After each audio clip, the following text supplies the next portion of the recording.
Hi hello friends, ಎಲ್ಲರಿಗೂ ನಮ್ಮ ಅಮ್ಮನ ಅಡುಗೆಗೆ ಸ್ವಾಗತ. ಯಾರೆಲ್ಲ ನಮ್ಮ ಚಾನಲ್ನ ಸಬ್ಸ್ಕ್ರೈಬ್ ಮಾಡಿದ್ದೀರಾ ಎಲ್ಲರಿಗೂ ಧನ್ಯವಾದಗಳು. ಹಾಗೆಯೇ ಸಬ್ಸ್ಕ್ರೈಬ್ ಮಾಡಿದಿರ ಯಾರು ವಿಡಿಯೋ ನೋಡ್ತಾ ಇದ್ದೀರಾ ನಮ್ಮ ಅಮ್ಮನ ಅಡುಗೆ ಚಾನಲ್ನ ಸಬ್ಸ್ಕ್ರೈಬ್ ಮಾಡ್ಕೊಳ್ಳಿ. ಹಾಗೆಯೇ ಇದೇ ಥರ ಸಪೋರ್ಟ್ ಮಾಡಿ ಅಂತ ಹೇಳ್ತಾ, ಇವತ್ತು ನಾನು ಮಾಡ್ತಾ ಇರುವಂಥ ರೆಸಿಪಿ ಲೆಮನ್ ರೈಸ್ ಮಾಡೋದು ಹೇಗೆ ಅಂತ ತೋರಿಸ್ಕೊಡ್ತಾ ಇದ್ದೀನಿ. ಲಂಚ್ ಬಾಕ್ಸ್ ರೆಸಿಪಿ ಅಂತ ಹೇಳ್ಬೋದು. ತುಂಬ ಈಸಿಯಾಗಿ ಮಾಡ್ಕೋಬೋದು ಫ್ರೆಂಡ್ಸ್, ಕಡಿಮೆ ಇಂಗ್ರೀಡಿಯೆಂಟ್ಸಿಂದನೇ. ಬನ್ನಿ ಇವಾಗ ಇಂಗ್ರೀಡಿಯೆಂಟ್ಸ್ ಏನೇನು ಬೇಕು ಅಂತ ನೋಡ್ಕೊಂಬರೋಣ.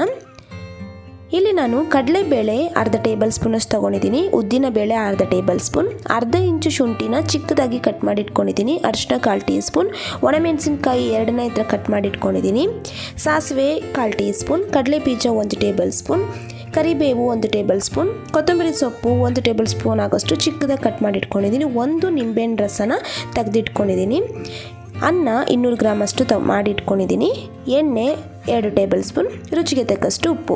ಮಾಡೋದು ಹೇಗೆ ಅಂತ ನೋಡೋಣ. ಮೊದಲು ಸ್ಟವ್ ಹಚ್ಚಿ ನಾನೊಂದು ಕಡಾಯಿ ಇಟ್ಕೊಂಡಿದ್ದೀನಿ. ಇವಾಗ ಇದಕ್ಕೆ ನಾನು 2 ಟೇಬಲ್ ಸ್ಪೂನ್ ಆಗೋಷ್ಟು ಎಣ್ಣೆನ ಹಾಕ್ಕೊಂಡಿದ್ದೀನಿ. ಎಣ್ಣೆಲ್ಲ ಬಿಸಿ ಆದಮೇಲೆ ನಾನು ಸಾಸಿವೆನ ಹಾಕ್ಕೊಂಡಿದ್ದೀನಿ. ನೋಡಿ, ಸಾಸಿವೆ ಎಲ್ಲ ಚೆನ್ನಾಗಿ ಚಟಪಟ ಅಂತ ಅಂದಮೇಲೆ ನಾನಿವಾಗ ಕಡಲೆಬೇಳೆ ಹಾಕ್ಕೊಂಡಿದ್ದೀನಿ, ಹಾಗೆಯೇ ಉದ್ದಿನಬೇಳೆ ಹಾಕ್ಕೊತಾ ಇದ್ದೀನಿ. ಇವಾಗ ಇಷ್ಟೂ ಒಂದು 10 ಸೆಕೆಂಡ್ಸು ಲೈಟಾಗಿ ಫ್ರೈ ಮಾಡಿಕೊಂಡ್ರೆ ಸಾಕಾಗುತ್ತೆ. ನೋಡಿ, ಲೈಟಾಗಿ ಅದು ಫ್ರೈ ಆದಮೇಲೆ ಕಡಲೆ ಬೀಜನ ಹಾಕ್ಕೊಂಡಿದ್ದೀನಿ. ಕಡಲೆ ಬೀಜನೂ ಅಷ್ಟೇ ಒಂದು 15 ಸೆಕೆಂಡ್ಸ್ ಇದೇ ಥರನೇ ಲೋ ಫ್ಲೇಮಲ್ಲಿ ಫ್ರೈ ಮಾಡ್ಕೊಳ್ಳಿ. ಇವಾಗ ನೋಡಿ, ಇದೆಲ್ಲ ಚೆನ್ನಾಗಿ ಫ್ರೈ ಆದಮೇಲೆ ನಾನು ಒಣಮೆಣಸಿನ್ಕಾಯಿನ ಹಾಕ್ಕೊಂಡಿದ್ದೀನಿ. ಇವಾಗ ಇದನ್ನು ಸಹ ಚೆನ್ನಾಗಿ ಇದೇ ಥರನೇ ಫ್ರೈ ಮಾಡ್ಕೋಬೇಕಾಗುತ್ತೆ. ಒಂದು 5 ಸೆಕೆಂಡ್ಸ್ ಫ್ರೈ ಮಾಡ್ಕೊಂಡಿದ್ದಾದಮೇಲೆ ನಾನು ಶುಂಠಿನ ಹಾಕ್ಕೊಂಡಿದ್ದೀನಿ. ಚಿಕ್ಕದಾಗಿ ಕಟ್ ಮಾಡಿರುವಂಥ ಶುಂಠಿನ ಹಾಕ್ಕೊಂಡು ಚೆನ್ನಾಗಿ ಇದೇ ಥರನೇ ಫ್ರೈ ಮಾಡ್ಕೋಬೇಕು. ಅದು ಹಸಿ ವಾಸನೆ ಹೋಗಬೇಕು, ಅಲ್ಲಿವರೆಗೂ ಫ್ರೈ ಮಾಡ್ಕೊಂಡ್ರೆ ಸಾಕಾಗುತ್ತೆ. ಒಂದು 10 ಸೆಕೆಂಡ್ಸ್ ಫ್ರೈ ಮಾಡ್ಕೊಳ್ಳಿ. ಇವಾಗ ನಾನು ಕರಿಬೇವನ್ನು ಹಾಕ್ಕೊಂಡಿದ್ದೀನಿ. ಇವಾಗ ಇದನ್ನು ಹಾಕ್ಕೊಂಡು ಒಂದು ಸ್ವಲ್ಪ ಹೊತ್ತು ಫ್ರೈ ಮಾಡ್ಕೊಂಡಿದ್ದಾದಮೇಲೆ ಅರಿಶಿನ ಪುಡಿ ಹಾಕ್ಕೊಂಡಿದ್ದೀನಿ. ನೋಡಿ, ಇದೆಲ್ಲ ಹಾಕ್ಕೊಂಡು ಚೆನ್ನಾಗಿ ಅರಿಶಿನ ಪುಡಿ ಹಾಕಿದ ಮೇಲೆ ನೀವು ಒಂದು 5 ಸೆಕೆಂಡ್ಸ್ ಈ ಥರ ಫ್ರೈ ಮಾಡಿಕೊಂಡ್ರೆ ಸಾಕಾಗುತ್ತೆ.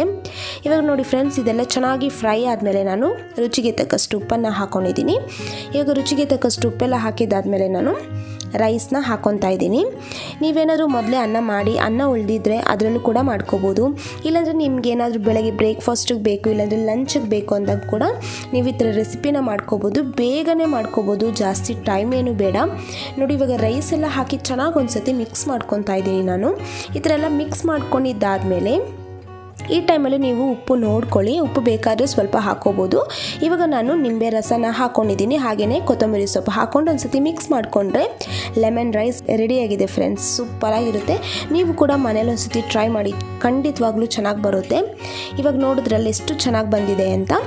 ಇವಾಗ ನಾನು ಸರ್ವ್ ಮಾಡ್ತಾ ಇದ್ದೀನಿ. ನೀವು ಇದೇ ಥರ ರೆಸಿಪಿನ ಮಕ್ಕಳಿಗೆಲ್ಲ ಸ್ಕೂಲಿಗೆ ಮಾಡಿಕೊಡ್ಬೋದು. ಲಂಚ್ ಬಾಕ್ಸ್ ಆಗಿ ಬೇಗ ಮಾಡ್ಬೋದು, ಜಾಸ್ತಿ ಸಮಯ ಬೇಡ. ಹಾಗೆಯೇ ನೀವು ಒಂದು ಸತಿ ಮನೇಲಿ ಟ್ರೈ ಮಾಡಿ ಹೇಗೆ ಬಂತು ಅಂತ ಕಮೆಂಟ್ ಮಾಡಿ. ಹಾಗೆಯೇ ಸಬ್ಸ್ಕ್ರೈಬ್ ಮಾಡ್ದಿರಾ ವಿಡಿಯೋ ನೋಡ್ತಾ ಇದ್ದರೆ ಪ್ಲೀಸ್ ಸಬ್ಸ್ಕ್ರೈಬ್ ಮಾಡ್ಕೊಳ್ಳಿ ನಮ್ಮ ಅಮ್ಮನ ಅಡುಗೆ ಚಾನಲ್ನ. ಹಾಗೆಯೇ ಪಕ್ಕದಲ್ಲಿ ಬರುವ ಬೆಲ್ ಐಕಾನ್ನ ಕ್ಲಿಕ್ ಮಾಡ್ಕೊಳ್ಳಿ. ಈ ವಿಡಿಯೋ ನೋಡಿರುವ ಎಲ್ಲ ವೀಕ್ಷಕರಿಗೂ ಧನ್ಯವಾದಗಳು.